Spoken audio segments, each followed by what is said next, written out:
Hi and welcome to the video on test preparation skills. So what we're going to take a look at in this video is just the best way that you can prepare for an upcoming test or otherwise exam sessions.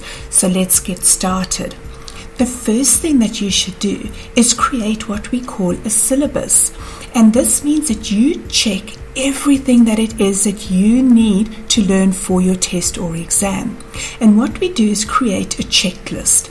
So, say for example, you are learning English. In your checklist, you can write, I need to study parts of speech. I also need to study punctuation. And I need to study sentence types. Then what you do is you start studying. As soon as you have finished parts of speech, you tick it off. As soon as you have finished your punctuation, tick it off, sentence types, and so on.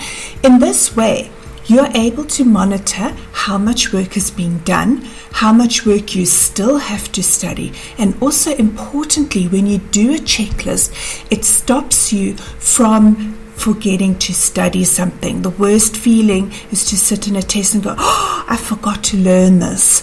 All right, so in that way you're fully prepared and organized, and it keeps you motivated because you start seeing all the work that you have already covered. The next thing that you need to do is you need to make sure that you get organized. And remember, we did the section on the monthly and weekly planners. Well, this is when your monthly and weekly planners become very important. Your monthly planner should have in all your test dates or all your exam dates. Your weekly planner should have in everything that it is that you're going to be learning. So you're going to break it up into little pieces. So you're going to say, all right, well, on Monday, I'm going to study and learn about the continents and ocean names. Then on Tuesday, I'm going to go over longitude and latitude. And Wednesday, I am going to revise timelines and so on and so on. In this way, you also make sure that there's no last-minute rushing. That, together with your checklist, will make sure that you don't forget anything, and that by the time you get into your test or exam, you're fully prepared and you've covered absolutely everything. And then just a word to the wise, okay? No cramming, guys. Make sure that you're organized. Make sure that you have your syllabus checklist. And in this way, there'll be no reason for you to have to cram last minute things in. So driving to school in the morning when you're in the car with your parent, don't study, rather read or relax, listen to music. Your studying should have finished the day before. When you try cram things in last minute, all it does is stresses you out, and then you tend to hit blanks because you go into the test stressed and you don't feel prepared.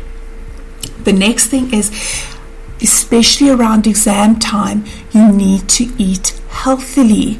All right, it's really important. Now, that doesn't mean that you can't have the occasional donut.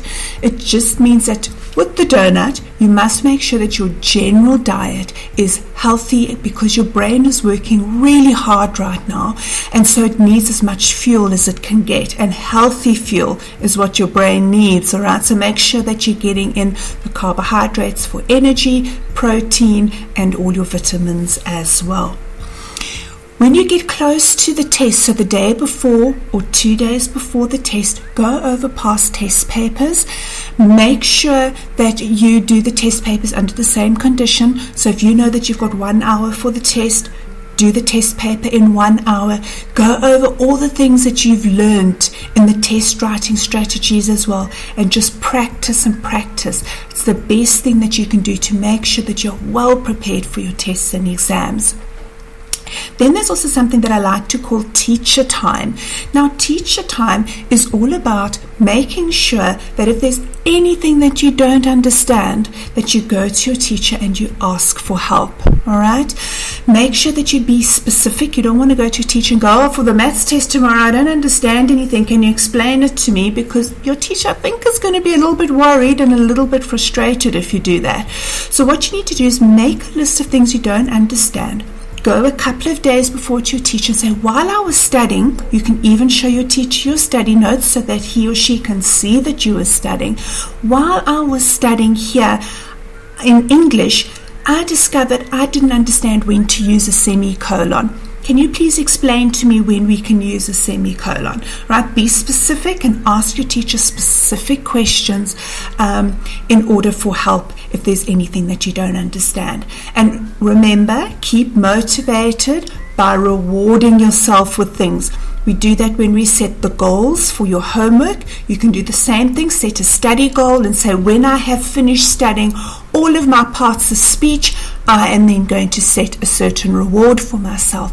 And in that way, you manage to keep motivated. Keep this content small, break it up into smaller pieces. So even you're learning your parts of speech, you say, okay, I'm going to learn nouns and pronouns and abstract nouns, and that is what I will learn. And at the end of that, I'm going to give myself a reward of 10 minutes on my PlayStation. All right, guys, good luck for the preparing of your tests.